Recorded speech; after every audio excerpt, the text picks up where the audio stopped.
Hello, everyone, and welcome to our info session today for the two postgraduate certificates, Human Resource Management and Advanced Human Resource Management for the fall 2026 term. My name is Mashur Chaudhry, and I am the Manager of Recruitment and Sales for the Chang School. Before we get started, I'd like to acknowledge the land on which Toronto Metropolitan University is built upon. Toronto is in the Dish with One Spoon territory. The Dish with One Spoon is a treaty between the Anishinaabe, Mississaugas, and Haudenosaunee that bound them to share the territory and protect the land. I thank the Indigenous people of Turtle Island for their efforts to protect the land, and I deeply regret the past injustices they have endured. As Toronto Metropolitan University seeks to move forward in partnership with Indigenous people, I pledge to foster an environment that is more inclusive and welcoming of Indigenous people from all communities.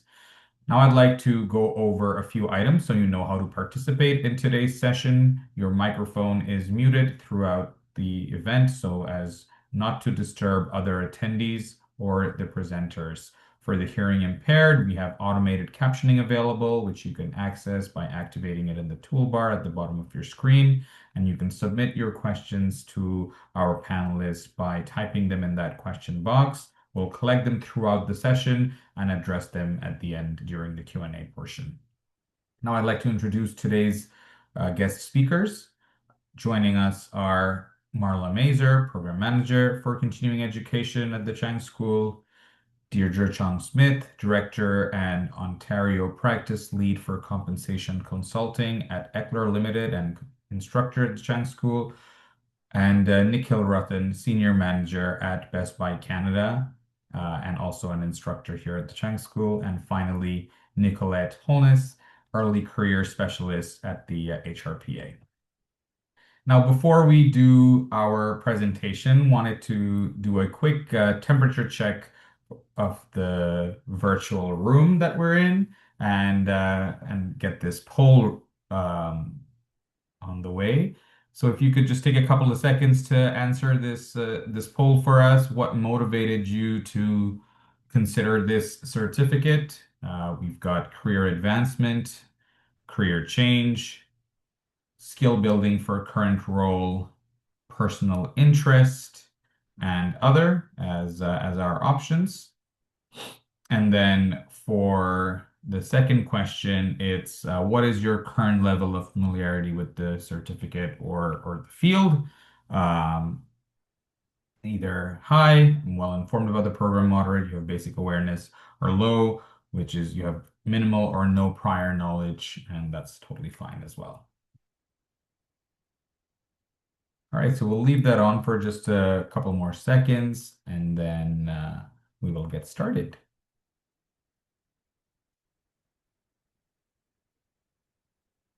Okay, so yeah, we've got people that are motivated because of the career advancement, career change, skill building for current role, and then we have a nice even split between moderate and low level of familiarity with the program. So thank you all for sharing that.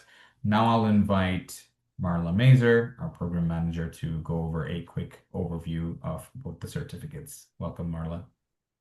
Thank you, and welcome everyone, and thank you for taking the time to connect with us and learn more about the postgraduate Human Resources Management certificates at Toronto Metropolitan University's G. Raymond Chang School of Continuing Education. My name is Marla Mazer, and I am a program manager at the Chang School, and I'm thrilled to guide you through this exciting opportunity that can enhance your career prospects and professional skills. So today we're going to introduce you to two postgraduate certificate options. We have Human Resources Management and Advanced Human Resources Management.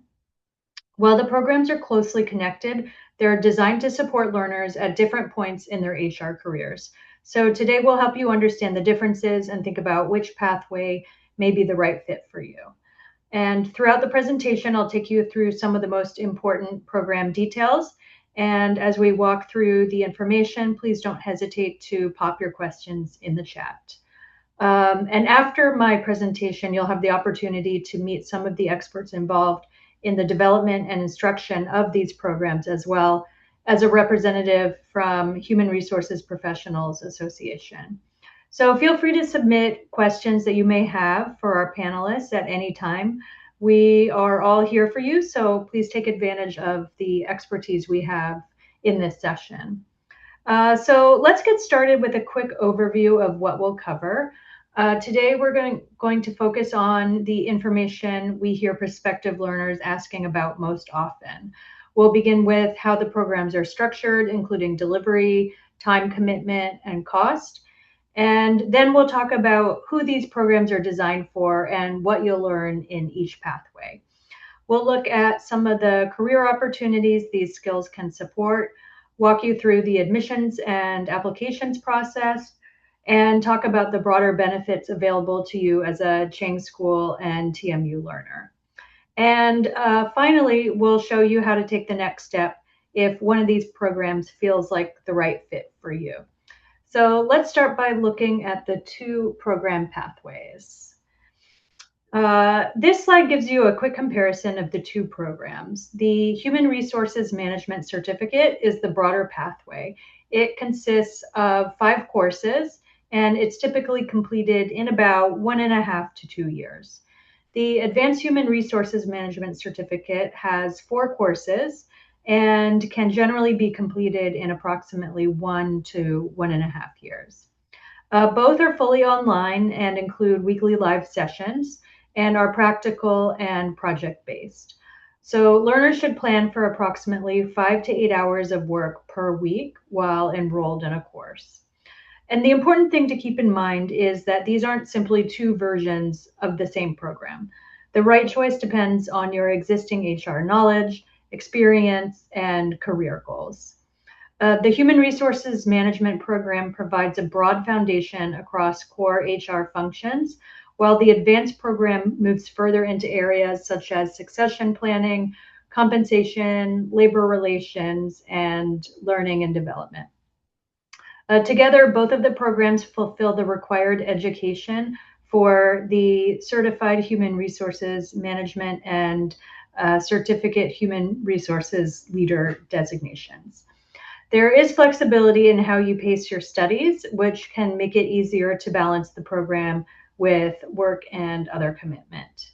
And the program costs are listed on this slide, and bursary opportunities are available.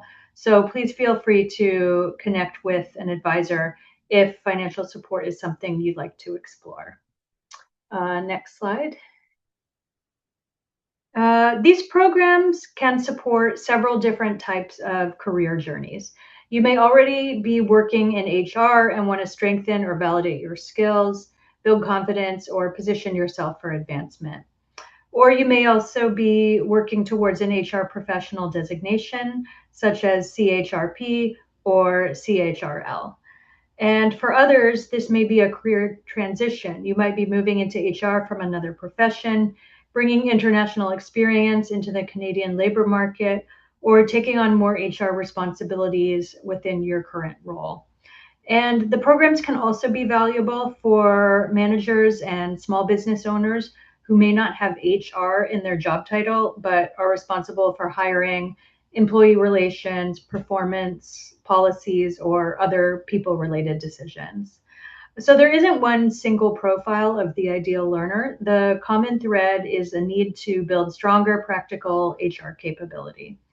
And the difference between the two pathways becomes particularly clear when you look at what you'll actually learn. This slide gives you a sense of the practical nature of both programs. In the Human Resources Management Certificate, you'll build capability across core functions. That includes assessing HR policies, processes, developing change management plans, understanding budgets, identifying bias in recruitment, and designing workplace wellness initiatives. Sorry, I think we need to go to the next slide. Thank you.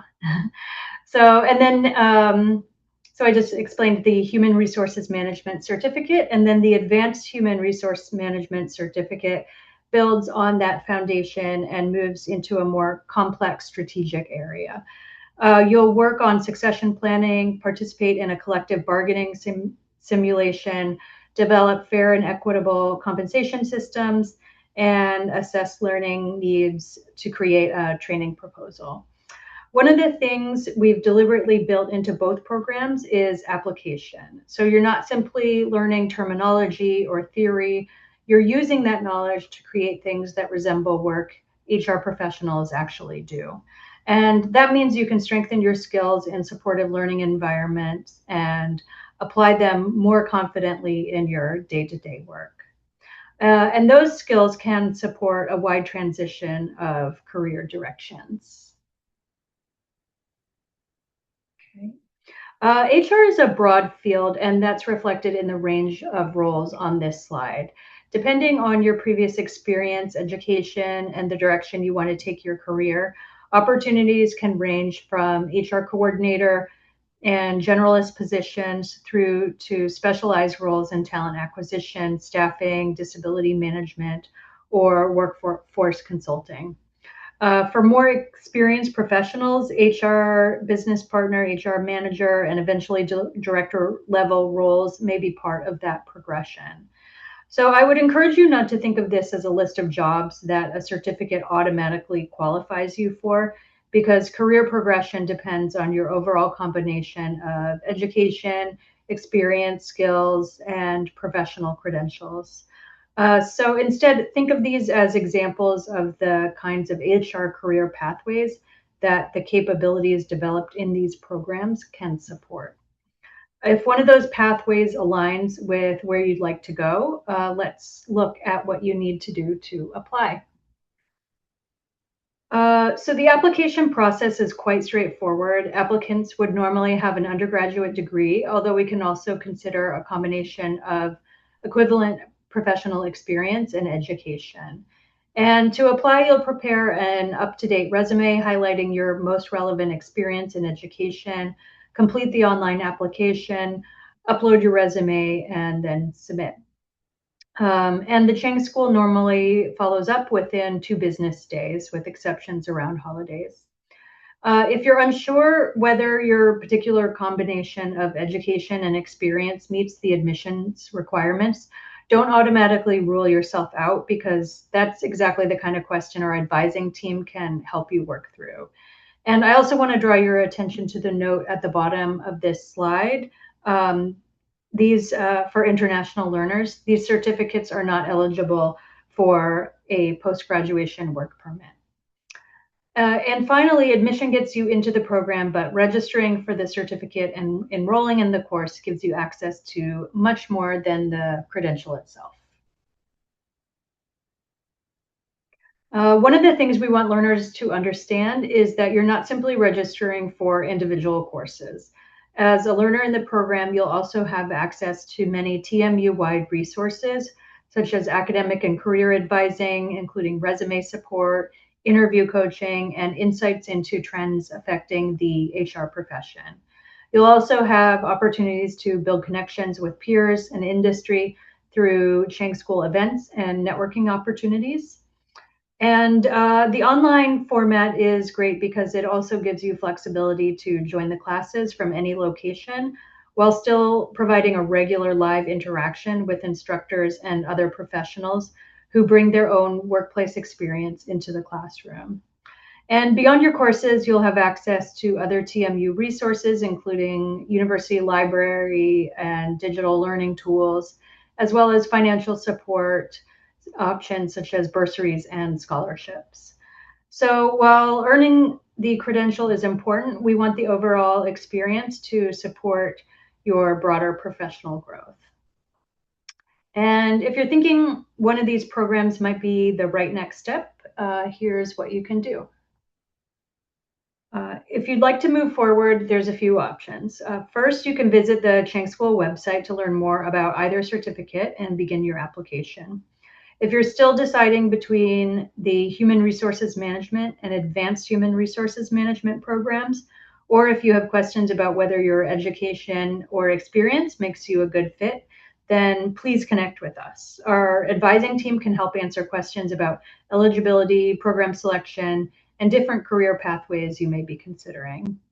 Our goal is to give you the information you need to make an informed decision about which program, if either, is the right fit for your career goals. So thank you very much for spending some time with us today and for considering the Chang School's human resource management programs. And with that, I will turn it over to Mashur. Amazing. Thank you, Marla, for that overview. Now it's my pleasure to welcome Deirdre Chung-Smith, Director and Ontario Practice Lead for Compensation Consulting at Eckler Limited. Deirdre also holds the Certified Human Resource Leader designation, obtained in 2009, and is currently working toward her Certified Compensation Professional designation as well. Welcome, Yes. Deirdre. Thank you, Mashur. And it is a pleasure to be here to speak with you all today and to introduce myself and talk a little bit about an area that was an accidental passion of mine, because I have now been a compensation consultant for close to 20 years. And when I first graduated close to 20 years ago, I said, I just want a job in HR. But that job happened to be a compensation analyst. And from there, there was so much that was interesting and beyond the perception that I had of compensation, which was I just have to do math, right? And just got to add up base salaries and bonuses and do some calculations on bonus. How hard could that be? But the reality is it's quite difficult because it's not just about direct pay. It's also about compensation design and how a person can transition through a company and grow and not be compressed with the person below or above and have good salary differentials as they grow through an organization. It's about a systematic design more than just the direct math skills. And so I've been doing this work for about 15 years at my first firm, and then I have now decided to be a practice leader at a private Canadian firm, at a firm that's been around for close to 100 years and focusing on the Canadian market. I do find that local compensation practices are always very interesting and evolving, although there's lots of fun global trends. I have a special connection with this program as a course developer as well as a sessional lecturer.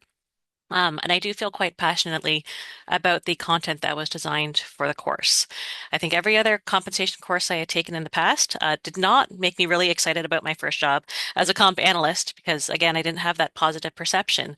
But that's because I was looking at the math as a skill, as opposed to the math is a foundational skill, but there is so much great strategy that gets layered on top, and that can help drive decisions that lead to, one of my passion areas actually is now pay equity, and not just pay equity between gender, but also looking at racial differentials and, generational, as you have 5 different generations in the workplace, are there pay gaps in any other areas that are not just about gender? And so using actually total rewards data as people analytics and an extra piece of data actually takes it a little bit further and away from just that base pay kind of conversation. And so there's lots of other areas that compensation really can support. And as a speaker at many other HRP events and having developed kind of current content and not textbook content, I was really excited to bring that all together and put that into really applicable case studies to help really build the competency, to think about compensation strategically. Because the course here is, you do get a little bit of the nuts and bolts, but by the end of it, you're delivering on a case study, which I would say, in the real career world is a $60,000 consulting engagement if you can do it from start to finish, because that's how the case has been designed. So it is very practical in that way. I try to build in all of the key trends that are going on right now. And so one of the things that has been built in is current legislation, because legislation impacts compensation so quickly. And pay transparency is one of the things that is really trending right now and is included in the course materials and as part of the online forum discussions that will happen on a weekly basis to keep everybody up to date and try to just share perspectives. Pay transparency now fully active in the European Union and Ontario just in this January, is when legislation last changed for pay transparency. So compensation is one of those areas that's always changing, has subject to public disclosure at some points in time. And, you really do want to understand it. Because as an HR professional or an aspiring HR professional, compensation is really going to be that first level conversation of how do you attract someone and get them in the door. There's always going to be a discussion about pay. There's always going to be rules around pay.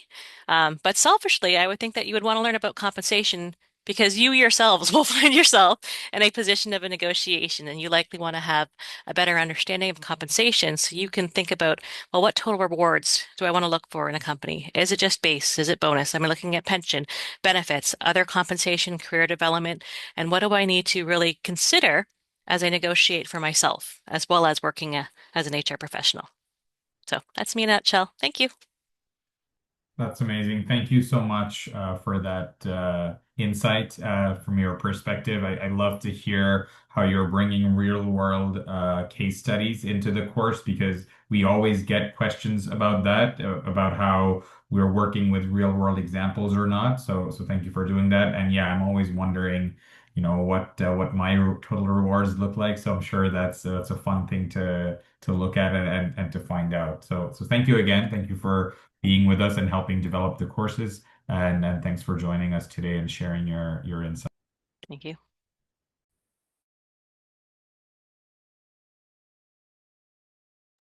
Sorry, I put myself on mute there while I was switching windows. So next, it's my pleasure to introduce another of our instructors, Nikhil Ratan, who's a senior manager of health safety and well-being at Best Buy Canada, where he leads national health safety and well-being, mental health, and crisis management programs for over 10,000 associates.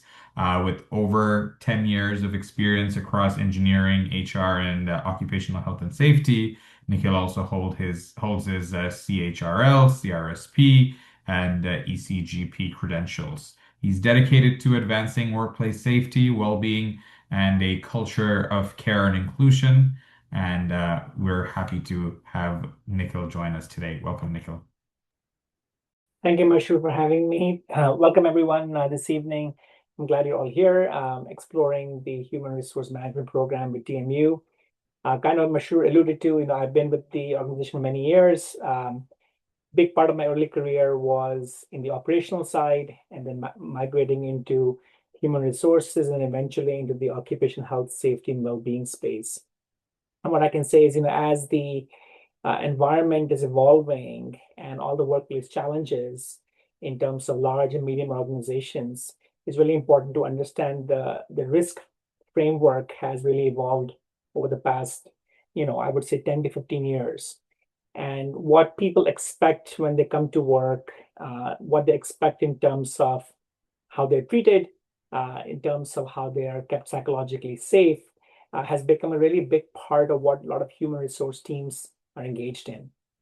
So as a human resource professional now, you have to really look at the entirety of the employee experience, really starting from when they onboard, and of course when they negotiate their wonderful pay, as Deirdre mentioned. But then how do we as an organization live up to that, the service potential for the employee? And that includes engagement. It includes really making sure that the job that they're doing is fulfilling. Of course, they're safe, and that they also feel a purpose in the work that they do. So that's a really big part of that employee experience, and most HR teams and HR professionals are tasked to do that within an organization. So what I love about the human resource programming here at the Chang School, it's really built around real world experiences and case studies. So even in our course for the occupational health program and wellness program, we're really focusing on what is actually happening in the field. How do we take complex people issues, which may not be, which may not be pretty straight line to what the solution is, and how do we find solutions that are acceptable both to the employer and to the employee? So as we go through this journey, it's really important that in the age of AI and all the pressures that our employees are facing, how do we as human resource professionals really have the skill set to be able to address those needs? How do we find a way to make sure that we are, as an organization, living up to those expectations? So the coursework is really designed to be very, very tactical. It's designed to be really challenging you to think analytically. It should really problem solve. Because a lot of the textual matter can really be generated through a lot of AI tools. A lot of knowledge is widely available. But how do you critically think How do you problem solve? How do you find deeper connections between potentially disparate situations is really what we are focusing on in our coursework. So I'm really looking forward to having you join and go through this journey with us. I love that. Thank you so much for sharing your side of the story, Nikhil. Now it's my pleasure to finally introduce our last panelist. We have Nicolette Holness, who is an early career specialist at the HRPA and is our special panelist from the HRPA. Thank you for joining. Thank you so much. Hi, everyone. Thank you for having me. So my name is Nicolette Holness. I am the early career specialist on behalf of HRPA. So for those who may not be familiar with HRPA, it is the Human Resource Professional Association, the Professional Regulatory Association for HR professionals within Ontario. We support individuals throughout every stage of their HR career, from the student level to emerging professionals to experienced HR leaders. HRPA provides members with access to professional development, career resources, networking, mentorship opportunities, industry events, as well as the pathway towards the CHRP, Certified Human Resource Professional, CHRL, like many of the speakers already have, which is the Certified Human Resource Leadership designation, as well as the CHRE, which is the Certified Human Resource Executive designation. Ultimately, our goal is to help HR professionals build meaningful careers, stay connected to the profession, and continue to develop the knowledge and skills needed in order to succeed in an evolving workplace. My role as early career specialist is to connect with post-secondary HR students from all over Ontario and inform students about HRPA, how it can be helpful for their careers, as well as the process to getting to receiving your CHRP or CHRL designation, which would be through some of these courses offered at TMU, as well as the career resources that are available for individuals once they've graduated and are ready for their next steps into their HR career. My role also includes coordinating various student events. So we do have a monthly student coffee chat sessions with designated HR professionals that come in once a month to talk to HR students about, and it could be recent students, recently graduated students, and talk about various industries that HR is involved in. So we recently just wrapped up, the last one was, I believe, we have actually this month coming up, we have HR and healthcare coming up, and we have a CHRL designated HR member that's going to speak on her role within the healthcare industry. Next month, we have HR and transportation coming up, and we have two designated HR leaders from Metrolinx that will be coming in to talk about various roles within HR within the transportation industry. So we definitely try to provide you with a variety of resources on for when you're ready to make the next step after graduation. I also am in charge of the student ambassador program. So we do have a student ambassador from each of the post-secondary schools throughout Ontario that work as a liaison between HRPA and their student body to promote to their student body any HRPA events that are going on, as well as any online or in-person events that they are able to attend and get their foot through the door through networking and other resources. We do have an annual case competition that happens every year, and we do have experienced designated professionals that work as the judges for these case competitions. Last year, we had about 25 different schools from all over Ontario participate. And then I believe this year we're going to actually be having the second day. The top three teams going to be in person this year, so that's going to be very exciting. And that's a great event, like I said, to add to your resume as well. A lot of students do add, if they win first place, second place, those are great things to include in your resume as well. And next step, we do also have resume workshops and mock interview sessions that we do twice a year in the spring and in the fall for our student members, as well as an HRPA mentorship program, which does connect students or early career professionals with designated HR professionals for mentorship services as well. So quite a few different resources available through the HRPA as a student member. And I did see a quick question in the chat asking if being a part of the certificate program would qualify you to be an HRPA member. And it, as a student, as long as you're taking 3 courses or more, you would qualify as a student member for HRPA. Brilliant. Thank you so much for providing us this channel, right, which is the HRPA. We're presenting them so well and the partnership that we have. So thank you for joining us today and also providing that answer about that question about being a student. Yeah, sorry. Did just want to just add in one more thing because I do see Aubrey on the call. Me and Aubrey are also in the process of organizing an in-person networking event for our TMU and HRPA students. So that will be happening, I believe, on September 17th at TMU as well. So we're looking forward to that event as well. Yes, more details about that event will be posted very soon on our website. So anyone that's interested, it's a great opportunity to come in, network with like-minded individuals, and hear from all of the experts that we have. So that ends our presentation portion of our session today. We'll now open it up for Q&A, and I see there's been good chatter in the Q&A box this all this while. So thank you for everyone for putting in your questions regarding payments, applications, advisor for bursaries.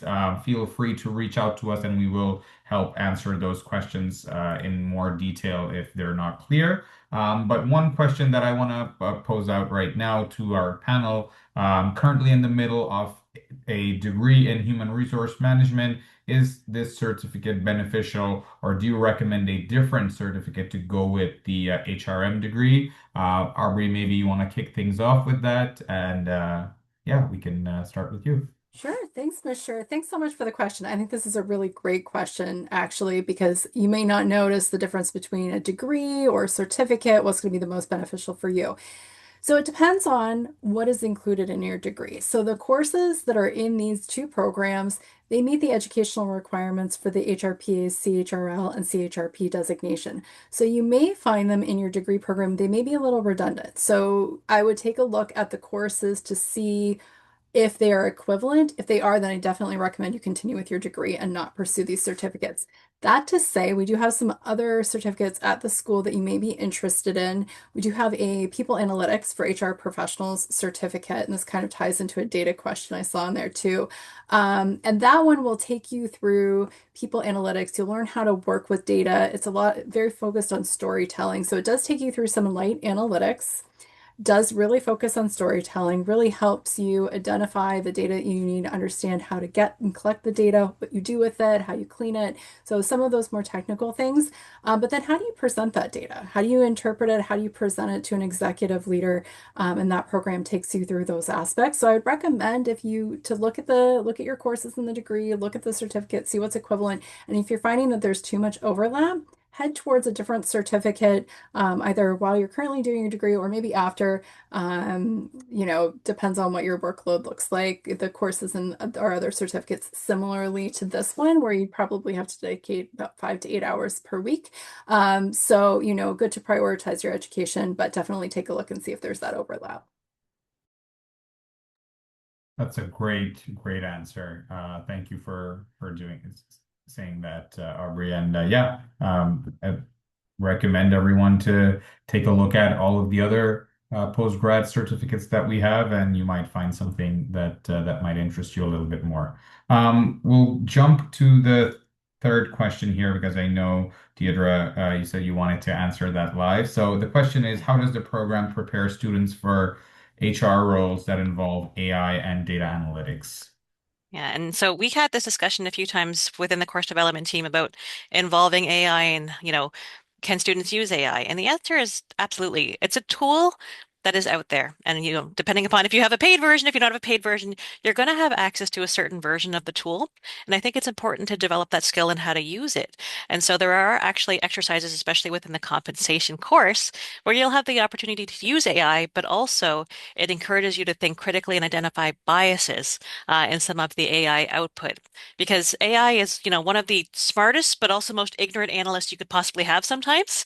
And so we wanted to actually build in how to QA AI, because AI is frequently used, and everything from supporting analysis, Copilot can do your Excel for you now, to actually having agentic AI within HR. And so it's, what are you going to do with HR? Can you build your own agent? And some of those discussions will be had. And also, if we have to pay differently for AI skills is going to be one of the conversations that we have in compensation as well. So it's very much current, discussing AI. Yeah, that's a hot topic right now. I pretty much get it on every info session, no matter what the focus is. Yeah, it is something that we are living with, and it's evolving every day. So definitely uh, like that you share that perspective. So next question is, I guess it's a big question, and maybe everybody can chime in a little bit on this. From Svetlana, is HR a demanded career in the labor market right now, and will it be easy to find a job, and if it's going to be stressful? So, yeah, anyone wants to kick that one off? I can answer that, at least from my perspective. I would say, at least in my firm, there are always HR roles opening, and both entry level and mid level uh, type of work. But it's really critical to sort of have an applicant who understands the current trends, has the right skill set, especially from an AI perspective, and is able to really do a lot of critical thinking and analysis. So, in terms of what one would expect from an interview, is really challenging the person to be able to express their understanding of the HR domain very well, the general domain, and of course, if they have a specialty within a certain sphere. So, um, and I would say is often people look at HR sometimes very nebulously and just like it's just a general thing. But if you go through the right education pathways, go through the right certification pathways, it really enables you and prepares you for those interviews. And it really, once you get that job, also allows you to be successful, because one thing is to get the job, and the second is to keep the job. But I would say, the market is, from my perspective, quite ripe for HR professionals who have the right skill set, training, and background, and who can, of course, problem solve and think critically as well. I love that. Thank you. Thanks for sharing that. Anything else anyone wants I to can add to add that? to that. Yeah, absolutely. Go ahead.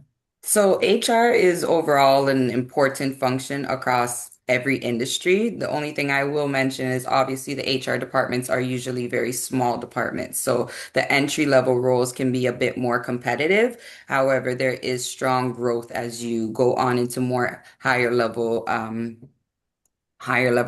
positions within your career.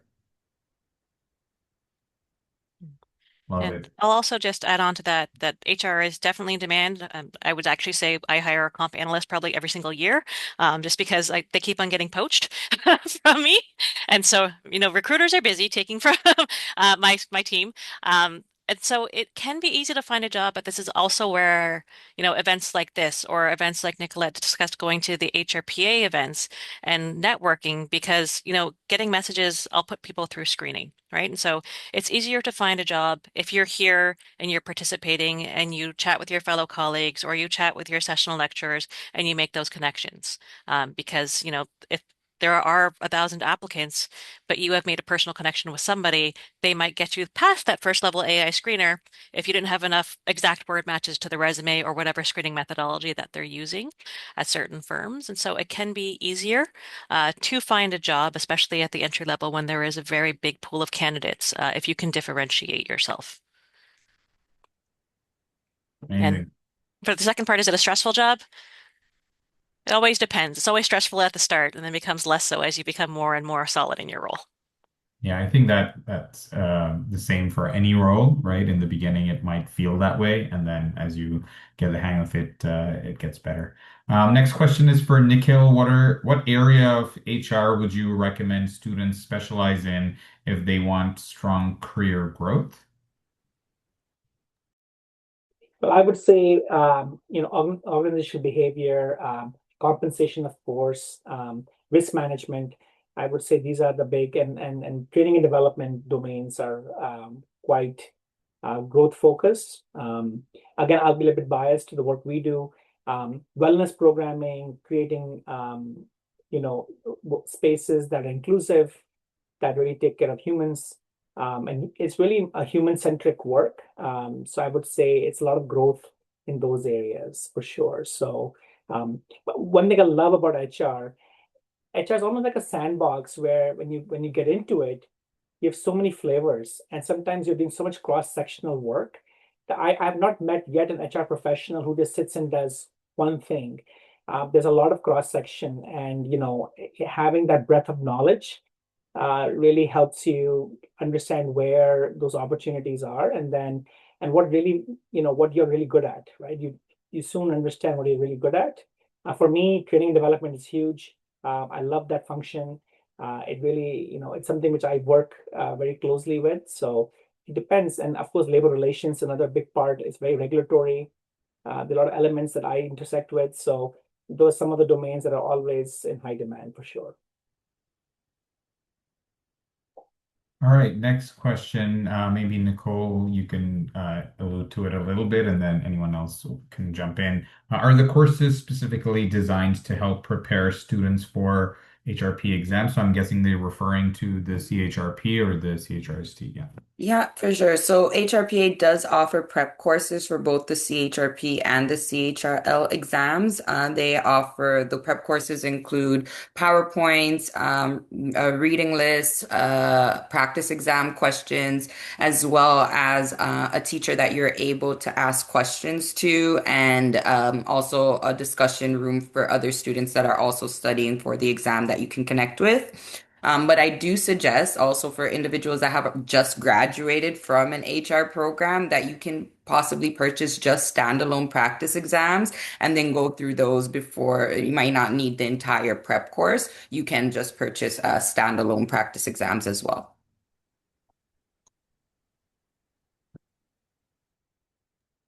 Okay, so the next question that we have is, I think, someone who's wondering if how AI can be beneficial in HR because they've seen it make a few mistakes. And yeah, definitely AI will make mistakes, and what we do is try to learn how to prompt the best way and make sure that those mistakes are not there, and verify the results. But yeah, if anyone wants to chime into that.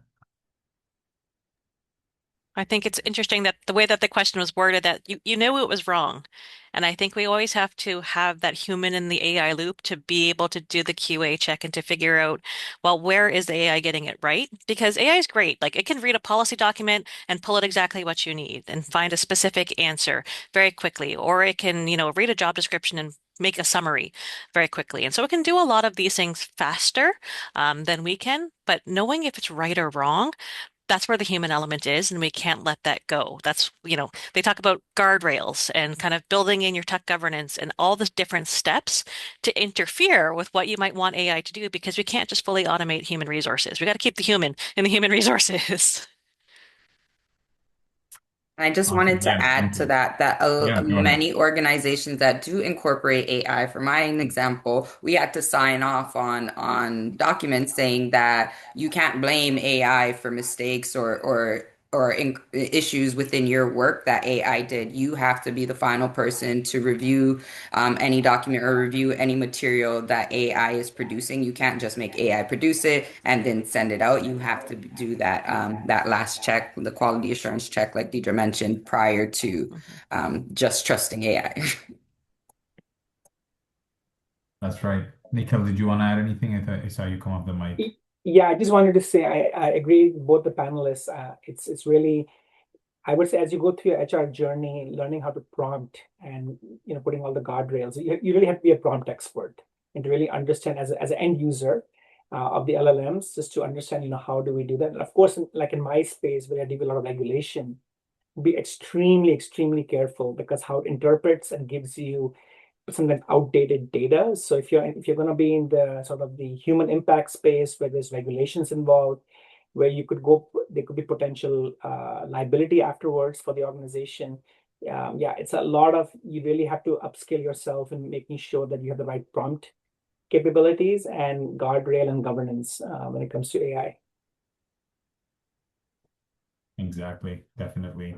I think there was a video on social media that came out recently.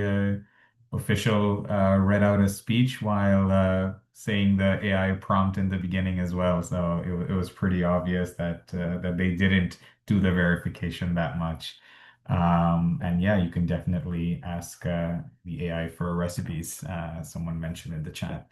Okay, so we are actually at time, and thank you everybody for joining. While I do my closing remarks, there is one last poll that we wanted to do just to get some feedback on how we did and how likely are you to take a course from this certificate. But I wanted to take this time to thank all of our presenters and speakers for joining us in this overview and our info session. And if you're interested in taking any courses from any of the certificates that we mentioned today, please join our website at continuing.torontomu.ca. And if you have any other questions, please email me directly at mash.chaudhary@torontomu.ca. All of the information that we shared and a recording of the session will be sent to you via email in the next 24 to 48 hours. And on behalf of everyone here at the Chang School and all of our guest speakers, thank you for joining us today and have a great rest of the day. Bye, everyone.